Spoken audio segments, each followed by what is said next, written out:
अस्सलाम वालेकुम। I hope कि ये वीडियो आपके लिए बहुत ही ज़्यादा हेल्पफुल होने वाली है। हमारी लाइफ में काफ़ी इश्यूज होते हैं, कहीं ना कहीं हमें हेल्थ इश्यूज आते हैं, प्रोफेशनल लाइफ में इश्यूज आते हैं, मैरिटल लाइफ में इश्यूज आते हैं, स्टूडेंट लाइफ में इश्यूज आते हैं। तो इन सब में कहीं ना कहीं हमें लीगल इश्यूज भी आते हैं।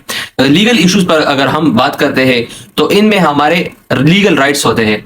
तो लीगल राइट्स को हमने किस तरह इन्फोर्स करना होता है। फॉर एग्जांपल हमारी प्रॉपर्टी के राइट्स है, राइट टू बिजनेस हमारा वायलेट हो रहा है, या इसके अलावा और भी जो राइट टू वोट है, ये सारे राइट्स हमारे वायलेट हो रहे हैं। तो हम इनको किस तरह इन्फोर्स करेंगे, तो हमने एक्चुअली सिविल प्रोसीजर को फॉलो करना होता है। सिविल प्रोसीजर को फॉलो करने के लिए हमने सिविल प्रोसीजर कोड 1908 को पढ़ना होता है। उसमें सारा का सारा प्रोसीजर दिया हुआ है।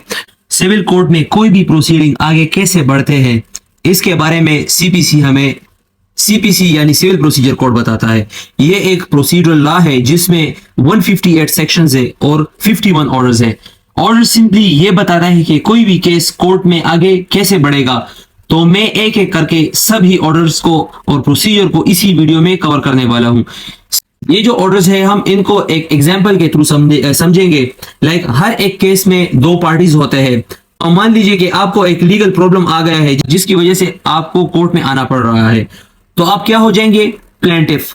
और जिसके अगेंस्ट आप कोर्ट में गए हैं तो वो हो जाएगा डिफेंडेंट। तो यही से एक सिविल केस स्टार्ट होता है। डिफेंडेंट और जो प्लेंटिफ है, आप दोनों को पार्टीज टू द सूट बनाया जाएगा ऑर्डर 1 के थ्रू। अब आप सिविल कोर्ट में क्या लेकर जाएंगे, सिंपल बात है, सूट लेकर। तो यह हम आगे फ्रेमिंग ऑफ द सूट पे बात करेंगे। तो फ्रेमिंग ऑफ द सूट जो है बेसिकली ऑर्डर 2 में दिया गया है। सूट का मतलब सिंपल अल्फाज में यह है कि आप एक दूसरी पार्टी के खिलाफ कोर्ट के थ्रू एक लीगल एक्शन ले रहे हैं। अब इतने बड़े प्रोसीजर को आपने फॉलो करना है जिसका आपको अंदाजा भी है कि आप अकेले इसको नहीं कर सकते। तो इसके लिए आपने एक प्लीडर को हायर करना होता है। प्लीडर मींस एक वकील, एडवोकेट जो है आपने हायर करना होता है, जो आपको आपके बिहाफ पे कोर्ट में रिप्रेजेंट करे और आपको डिफेंड करे। तो ये हो गया हमारे पास ऑर्डर 3। अब आपने एक वकील भी हायर कर लिया। तो ये जो वकील है ये आखिर करेगा क्या, आपको कोई तो मसला आया है ना, तो आप कोर्ट आए हैं। आप कोर्ट से क्या डिमांड्स कर रहे हैं ये सब आप अपने वकील को तो बताते ही है, लेकिन कोर्ट को कैसे पता चलेगा कि आपको कोई लीगल इशू आया है। तो कोर्ट को पता चलेगा प्लेंट के थ्रू।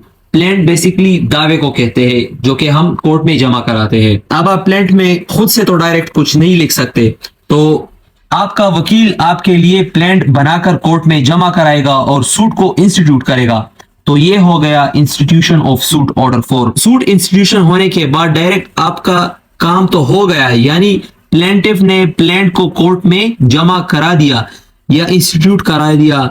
लेकिन जिसके खिलाफ आप कोर्ट में आ गए हैं तो उसको तो पता नहीं है कि उसके खिलाफ आपने कोई मुकदमा दर्ज कराया है या उसके खिलाफ कोई दावा है। तो अब बारी आती है समन की। कोर्ट बेसिकली डिफेंडेंट को समन भेजेगा कि आप कोर्ट में पेशी दें। तो यहाँ आ जाता है हमारे पास issues and service of summons order 5। तो मुखालिफ पार्टी को भी पता लग गया कि उसके खिलाफ कोई कोर्ट में मुकदमा चल रहा है। तो अब प्लेंटिफ ने तो कोर्ट में अपना प्लेंट जमा करा दिया। तो उसके बाद मुखालिफ पार्टी यानी डिफेंडेंट, तो उसने कोर्ट में रिटन स्टेटमेंट के थ्रू अपना रिटन रिप्लाई देना होता है और उसको जमा कराना होता है सिंपली। अब अगर ये दोनों पार्टीज प्लेंट और रिटन स्टेटमेंट में प्लेंटिफ और डिफेंडेंट बहुत ही किस्से कहानियां लिख दे के, फॉर एग्जांपल एक कॉन्ट्रैक्ट हुआ है उसके अलावा कोई बातें करें, यानी हमने चाय पी, हमने पानी पिया और हमने खाना किया, तो ये जो इररेलेवेंट बातें हैं इससे हटकर हमने मेन जो इश्यूज है, और अगर ये सारी किस्से कहानियां हमने कोर्ट में फॉर एग्जांपल जमा करा लिए तो कोर्ट का काफी वक्त जो है वो जाया होगा। यानी इन सब से बचने के लिए हम प्लीडिंग्स बनाते हैं, यानी कि ऑर्डर 6। तो प्लीडिंग्स में सिर्फ और सिर्फ रेलेवेंट फैक्ट्स ही लिखे जाते हैं और ये प्लेंट और रिटन स्टेटमेंट दोनों को इंक्लूड करके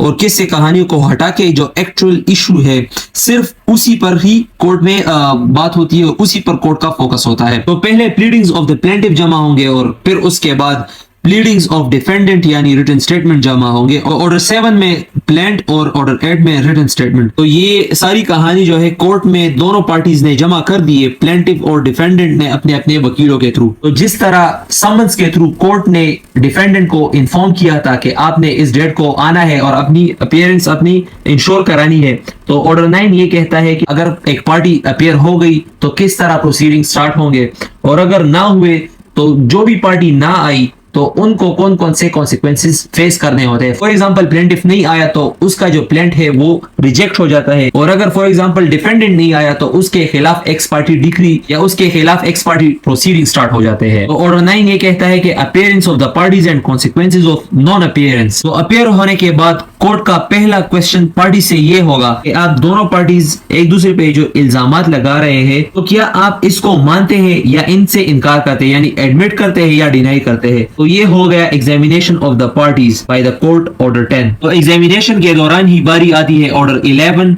ऑर्डर 12 एंड ऑर्डर 13 की। तो इसमें ऑलरेडी कोर्ट प्लेंटिफ और डिफेंडेंट को प्लेंट और रिटन स्टेटमेंट की मदद से सुन चुका होता है, लेकिन इश्यूज भी फ्रेम करने होते हैं और केस को डीपली समझना भी होता है। तो क्या सिर्फ पार्टीज को सुनना काफी है? तो ऐसी बात नहीं है, कोर्ट को फर्दर इंफॉर्मेशन की जरूरत होती है, जिसके लिए कोर्ट डिफेंडेंट से या जो मुखालिफ पार्टी है उससे से ज्यादा जितने वो सवालात पूछ सकती है वो पूछते हैं, और इसके साथ साथ मुख्तलिफ डॉक्यूमेंट्स मंगवाए जाते हैं और उसकी वेरिफिकेशन वगैरह कराई जाती है। तो यहाँ आता है order 11 discovery and inspection, order 12 admissions और order 13 production, impoundment and return of documents. तो ये सारे इनसे डील करता है। और अब इन सब के बाद कोर्ट को केस की काफी नॉलेज हो जाती है, तो अब जाके कोर्ट इशू फ्रेम करते हैं। इश्यूज वो क्वेश्चन ऑफ फैक्ट या लॉ होते हैं जिससे एक पार्टी एग्री करती है और दूसरी पार्टी उससे डिनाई करती है। तो फ्रेमिंग ऑफ इश्यूज दिया गया है ऑर्डर 14, और जो ऑर्डर 15 है फिलहाल आप इसको इग्नोर कर ले। Disposal of suit at first hearing. अब कोर्ट ने पार्टीज को भी एग्जामिन कर लिया, फैक्ट्स ढूंढ लिए, डॉक्यूमेंट्स भी प्रोड्यूस हुए, इश्यूज भी फ्रेम हो गए हैं। तो अब कौन बचा है? वैसे आपके ख्याल में कौन बचा होगा?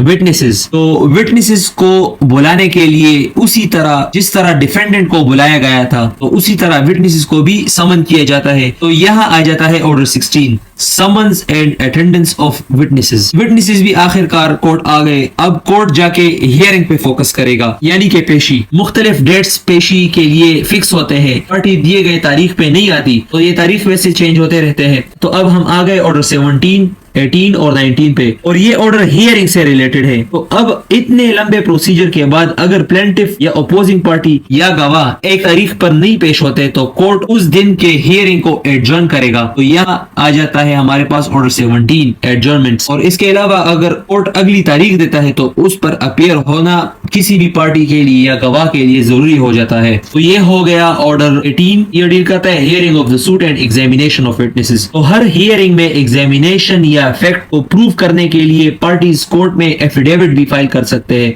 तो ये हो गया हमारे पास ऑर्डर 19 एफिडेविट्स। अब पूरे हियरिंग और examination of parties, evidence, witnesses, ये सब कुछ हो गए, इन सब पर बेस हो गई। इसके बाद फाइनली कोर्ट में जजमेंट प्रोनाउंस होती है। तो जजमेंट प्रोनाउंस करने के लिए हमारे पास है order 20, judgement and decree. Judgement एक स्टेटमेंट होता है जो कि एक डिक्री की बेसिस पर ही जज को बनाना होता है, और डिक्री असल में पार्टीज के राइट्स को बताता है। ऑर्डर 21 की अगर हम बात करें तो इन ही डिक्रीज और ऑर्डर्स की एग्जीक्यूशन यानी इनको इन्फोर्स करने के लिए ऑर्डर 21 है। आई होप के इस वीडियो में मैंने आपको सीपीसी के 21 ऑर्डर्स बहुत ही सिंपल तरीके से एक्सप्लेन कर दिए। नेक्स्ट वीडियो में बाकी ऑर्डर्स मैं आपको कंप्लीटली कराऊंगा। वीडियो थोड़ी सी लंबी हो गई है। आई होप कि ये ऑर्डर्स जितने भी अभी तक हुए हैं ये ऑर्डर्स आपसे जिंदगी भर नहीं भूलेंगे। इसी तरह मजीद वीडियोस से अपडेटेड रहने के लिए चैनल को सब्सक्राइब करें। सी यू इंशाल्लाह in next video. Allah Hafiz.